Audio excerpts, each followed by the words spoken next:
Hola amigos, bienvenidos a su programa La Letra Pequeña de la Biblia. Hoy vamos a ver la vida, la obra y la muerte del Mashiach. Como ustedes comprenderán, en el programa anterior hablamos de Jesús versus el Mashiach. Pero hoy vamos a hablar de su vida y de su obra. Ahora, para poder entender que el Mashiach estuvo aquí en la tierra, tenemos que saber algo. En el Nuevo Testamento nos narra buena parte de su vida, cosas que son verídicas y otras cosas que son dudosas, pero siempre nos narra la vida del Mashiach, sobre todo en los evangelios, y siempre corroboramos esa parte de la vida del Mashiach con el Antiguo Testamento, con la Tanaj. Y primero aprendimos en el anterior video de que su nombre no es Jesús, sino su nombre es Emmanuel. Ahora, ¿cómo podemos saber que Él es el Mashiach? ¿Cómo podemos saberlo? Lo podemos saber por medio del mismo profeta Isaías en el capítulo 11. Pero para poder entender la historia del Mashiach, tenemos que saber un poco sobre la historia del pueblo de Israel. Ahora, la historia del pueblo de Israel es porque Yahweh levanta a través de los padres de Israel, Abraham, Isaac y Jacob, las 12 tribus de Israel, o sea, el pueblo de Israel. Entonces, este pueblo de Israel es un pueblo diferente al de todas las naciones. ¿Cuál es la labor de este pueblo? La labor de este pueblo es guardar la ley, guardar sus mandamientos, guardar la ley de Yahweh, obedecer la ley de Yahweh. Pero ¿qué sucedía? Que este pueblo quería imitar mucho a las otras naciones y por eso dejaba de guardar la ley, y cada vez que dejaba de guardar la ley, Yahweh venía y colocaba a otras naciones que los subyugaran, y ellos oraban y Yahweh siempre les mandaba un Salvador, un Mesías. Entonces ellos se acostumbraron a que siempre Yahweh les iba a mandar un Mesías, y siempre lo hizo. Entonces podemos ver los Mesías durante la vida de Israel. Tenemos a Gesté, tenemos a Gedeón, tenemos al Moisés, fue un gran Mesías, un Salvador. Entonces, Él siempre les mandó un Salvador. Ahora, cuando llegaron la época de los reyes, ya Yahweh dejó de mandarles Mesías y le mandaba reyes que también eran Mesías, como el caso de el rey David, que fue un salvador para el pueblo de Israel. Ahora, como el pueblo de Israel se dividió entre Israel, que era la región de Samaria, y Judá, que era la tribu de Judá y de Benjamín, quedaban en la región de Judá, donde está Jerusalén. Ahora, Israel son 10 tribus, y estas 10 tribus fueron invadidas por el gobierno sirio, que los tomó, los aprisionó y los sacó de la tierra de Samaria, o sea, de la tierra de Israel, y los regó por el mundo. Entonces estas 10 tribus desaparecieron. Ahora, ¿qué es lo que Yahweh quiere hacer por medio del Mashiach? Recuperar sus 10 tribus perdidas. ¿Y a quién mandó? Al Mashiach. ¿Y dónde va a encontrar el Mashiach a los descendientes de estas personas que desaparecieron? En el mundo. Entonces por eso dicen que el Mashiach era el Salvador del mundo.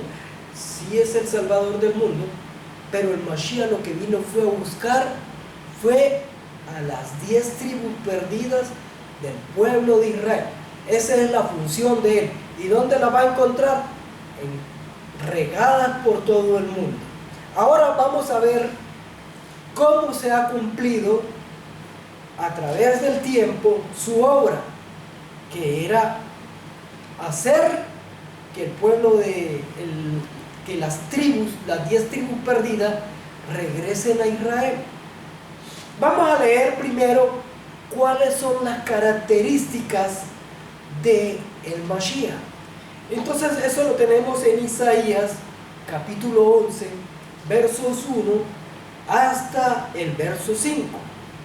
Dice: y saldrá una vara del tronco de Isaí, un vástago, y retoñará de sus raíces, y reposará sobre él el espíritu de Yahweh, el espíritu de sabiduría, de inteligencia, el espíritu de consejo y de poder, el espíritu de conocimiento y de temor, y le hará entender al diligente en el temor a Yahweh, y no juzgará según la vista de sus ojos, ni arguirá por lo que oigan sus oídos, sino que juzgará con justicia a los pobres y arguirá con equidad por los mansos de la tierra, y herirá la tierra con vara de su boca, y con el espíritu de sus labios matará al impío.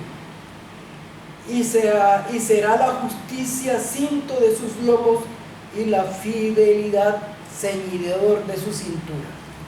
Entonces aquí tenemos unas cualidades que el Mashiach debe tener. ¿Y cuáles son las cualidades? Las cualidades son que las cualidades del Mashiach son la sabiduría, la inteligencia, el consejo, el conocimiento, y hará enseñar el gran temor a Yahweh, y no juzgará de acuerdo a lo que ve, ni de acuerdo a lo que oye, sino que juzgará con equidad. Esas son las características que debe tener un Mesías, y esas son las características que tenía Emmanuel, sí, el Mashiach. Ahora, ¿y cuál sería su obra?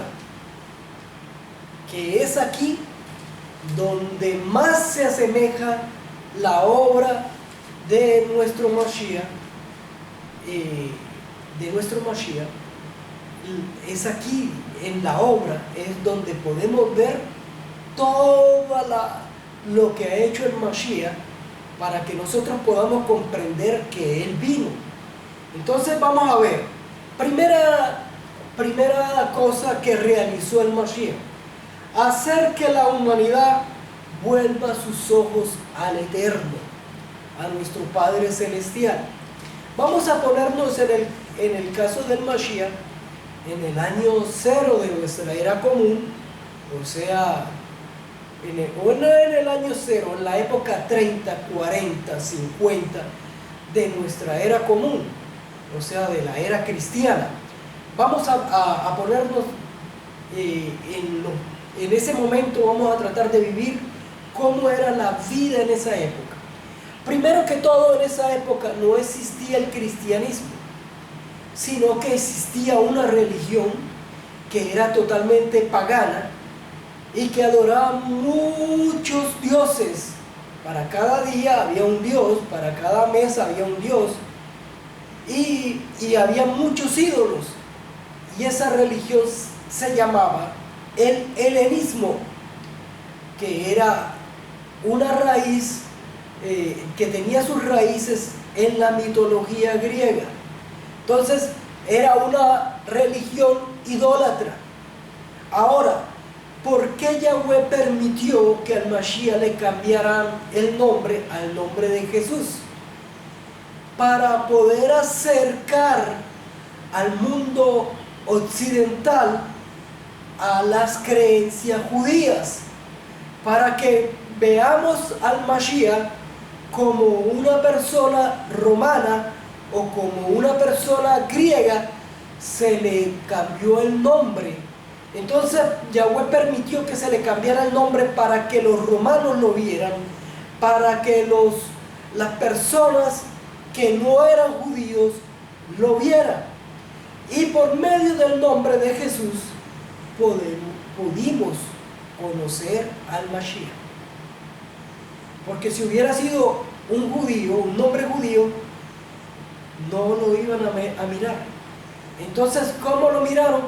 Porque tenía un nombre latinizado o un nombre, latino, un nombre que procede del latín, Jesús o Jesús o Jesús. Entonces, por eso fue que el mundo vio su sacrificio, su muerte. Por eso fue que el mundo se fijó en lo que él hizo. Entonces, por medio del Mashiach, el mundo volvió sus ojos a nuestro Creador. El mundo volvió a mirar al verdadero Creador de los cielos y la tierra, por medio de la muerte del Mashiach.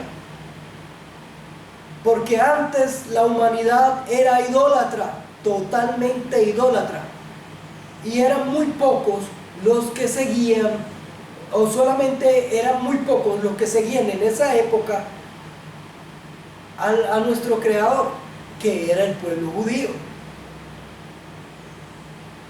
Estaban los árabes, pero el pueblo judío es el portador de la Taná, de la Torá, del Antiguo Testamento.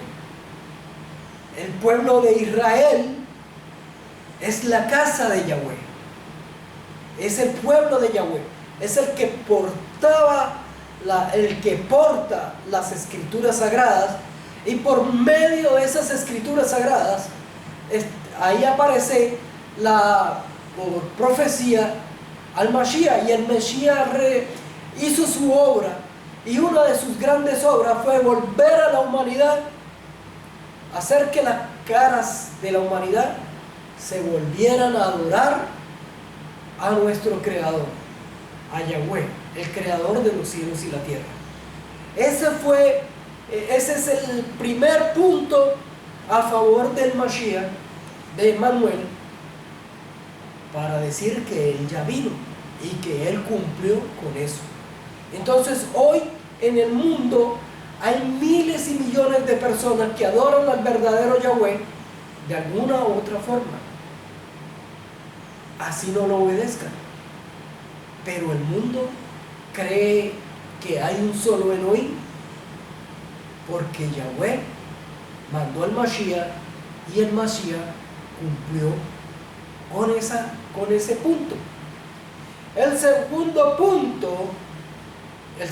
punto en el cual cumplió el Mashiach, que nos demuestra que Él estuvo aquí en la tierra, es restaurar el nombre de David, el nombre del rey David. Como ustedes saben, ese sacrificio le trajo fama al Mashiach, pero después de muerto. Sí, entonces las personas empezaron a averiguar de dónde era el Mashiach y cuáles eran sus raíces. ¿Y qué encontraron? Que el Mashiach, sus raíces o su origen de la casa del rey David. Entonces, ¿qué hizo el Mashiach? Restauró el nombre del rey David en las naciones. Ese es el segundo punto. El tercer punto, que aún los judíos están esperando que eso suceda y que no va a suceder, con el perdón de todos mis hermanos judíos, que esta parte no se va a cumplir porque ya se cumplió, y es la reconstrucción del tercer templo. Pero no se va a cumplir físicamente, sino espiritualmente se cumplió. ¿Por qué se cumplió espiritualmente? Muy sencillo. Cuando el Mashiach hizo su sacrificio, cumplió con un pacto que Él renovó con su sangre y con su muerte, que es el nuevo pacto que Yahweh hizo. Y ese nuevo pacto se encuentra en Jeremías 31, del 31 al 34. Y dice: y yo haré un nuevo pacto con la casa de Israel y con la casa de Judá, no como un pacto que hice con sus hijos y ellos lo desecharon, sino que yo llamaré a Israel y le pondré mi ley en su mente y se le escribiré en su corazón. Y ellos serán mis hijos, y ellos serán mis hijos, y yo seré su Elohim. Así dice Yahweh. Entonces, ellos serán mi pueblo. ¿De dónde son el pueblo? Del pueblo de Israel. ¿De dónde vino esa gente que cree hoy en el Mashiach y que guarda la ley en la mente, escrita en la mente y escrita aquí en la tabla de su corazón? ¿De dónde viene? Del mundo, de donde Yahweh hizo el nuevo pacto y llamó a la casa de Israel. Entonces, toda aquella persona que entró en este nuevo pacto,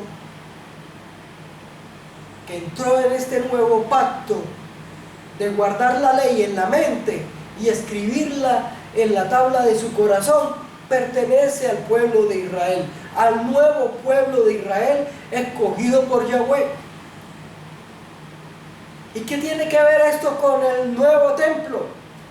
Es muy sencillo, porque Yahweh, por medio del Mashiach, no levantó un templo de paredes, sino que cada uno de nosotros que guardamos la ley en la mente y la escribimos en la tabla de nuestro corazón, el cuerpo de nosotros es el templo de Yahweh.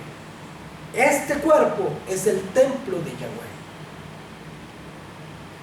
Entonces, no se trata de un templo físico, se trata de un templo espiritual, un templo que no lo puede derribar ni el fuego ni la candela.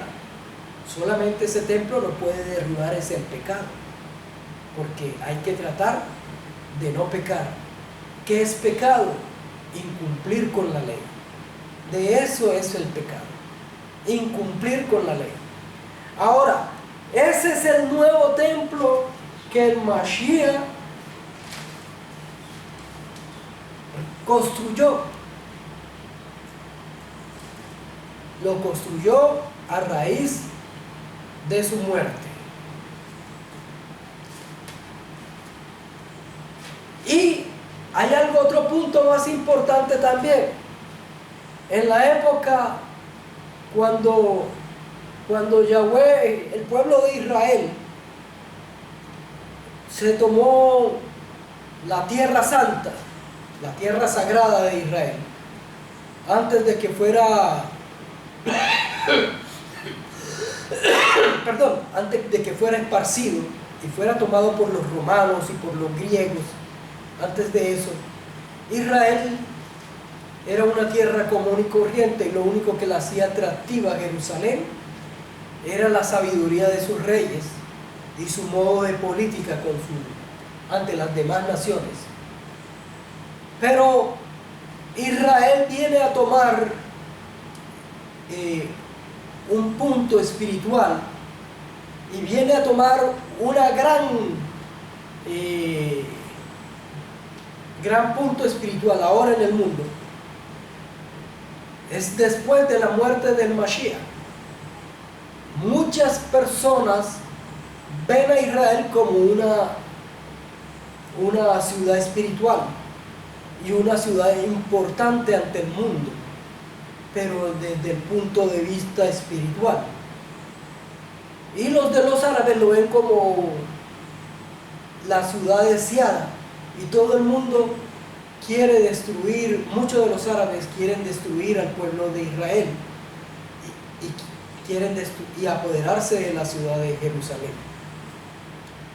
Ahora, yo en cuanto a política no me voy a meter, porque de su política sé muy poco, pero lo que sí sé es que el pueblo de Israel, la ciudad santa de Israel, muchas personas quieren conocer a la ciudad porque los atrae espiritualmente. Entonces, Muchas personas quieren ir a ver a Israel. Muchas personas que eran cristianas se han convertido al judaísmo. Y algo más importante todavía, para terminar, en cuanto a la obra del Mashiach.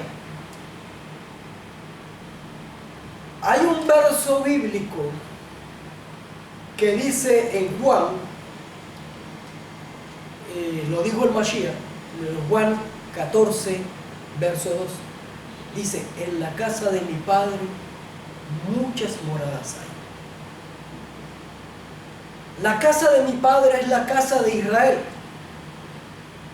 Esa es la casa de mi Padre. Entonces cuando los cristianos escuchan este verso, que en la casa de mi Padre muchas moradas hay, todo el mundo piensa que va a tener un apartamento allá en el cielo cuando venga el arrebatamiento, y eso no se trata de eso. Cuando el Mashiach dice: en la casa de mi Padre muchas moradas hay, la casa de mi Padre constituía 12 tribus. Solamente conocemos 2, que son la de Benjamín y la de Judá, que están en Jerusalén, están en la tierra de Israel y están regadas por el mundo. Pero quedan 10 tribus sin ocupar. Queda la tribu de Rubén, la tribu de Zabulón, la tribu de Simeón, la tribu de Isaacar, la tribu de Dan, la tribu de Gad, la de Asher, Neftalí, José y Leví. Quedan 10 tribus. Y de esas tribus, esas casas están desocupadas. Entonces, ahí es cuando entramos nosotros, a pertenecer a esas moradas, porque estamos haciendo el nuevo pacto. Y en el nuevo pacto Yahweh dice: y yo llamaré a la casa de Israel y a la casa de Judá, y yo le pondré a Israel mi ley en su mente y la escribiré en su corazón, y ellos serán mi pueblo y yo seré su Elohim. ¿Cuál es el pueblo de Israel? El pueblo de Israel, de Yahweh. ¿Cuál es el pueblo de Yahweh? Israel. Y esas 10 tribus están desaparecidas, y esas 10 tribus son las que estamos apareciendo ahora cuando creemos y obedecemos el nuevo pacto y guardamos su ley en la mente y la escribimos en el corazón. Entonces yo los invito a mis hermanos, a mis amigos, a pertenecer a la nueva casa de Israel. ¿Cómo? Obedeciendo el nuevo pacto, guardando la ley en la mente y escribiéndola en la tabla del corazón. Ahora vamos a hablar de algo muy triste, pero tenía que suceder así. Algo muy doloroso que sucedió, y fue la muerte del Mashiach. Como les dije desde un principio, siempre ha habido Mesías tratando de salvar a Israel, y uno de esos fue Moisés. Moisés liberó al pueblo de Israel de la esclavitud de Egipto y lo guió por el desierto. Cuando murió Moisés, fue un gran dolor también para el pueblo de Israel, y el cuerpo de Moisés desapareció. Eso lo hizo Yahweh para evitar idolatría. Ahora vamos a ver la realidad de la muerte del Mashiach. No tengo datos fijos, simplemente una sospecha, pero una sospecha válida, porque es histórica. Lamentablemente en el Nuevo Testamento adornan mucho la muerte del Mashiach, y lo adornan de una manera: que murió en una cruz, Y así murieron muchos de los ídolos mitológicos de la mitología griega, perdonen la redundancia, pero la muerte del Mashiach fue más atroz todavía que morir en una cruz, crucificado. ¿Qué más horroroso sería que en esa época no existía la crucifixión como un sistema de ajusticiamiento en Judea? Lo que existía era algo que se llamaba el empalamiento, empalar a las personas. Y yo sospecho, no estoy 100% seguro, que la muerte del Mashiach fue un empalamiento. Y les voy a decir algo que tal vez ustedes todavía no creen, y algunos lo creen, que el Mashiach no resucitó. El Mashiach murió y cumplió con la obra. ¿Cuál era la obra? Lo que les anuncié anteriormente: rescatar a su pueblo Israel, a su nuevo pueblo. El Mashiach era un ser humano común y corriente que realizó una gran obra, pero él murió, terminó. Ahora, ¿dónde debe vivir el Mashiach? El Mashiach vive en nuestra mente y en nuestro corazón. Vive sus enseñanzas, vive lo que Él nos dijo. Yo no he venido a abrogar la Torá ni la Taná, he venido a cumplirla. Si quieres ser salvo, guarda la Torá, guarda los mandamientos, guarda los misbots. Esa fue la obra que hizo el Mashiach, y ese fue su muerte. No dejen que Él haya muerto en vano, y que el Mashiach viva dentro de ti como dentro de mí. Yahweh los bendiga.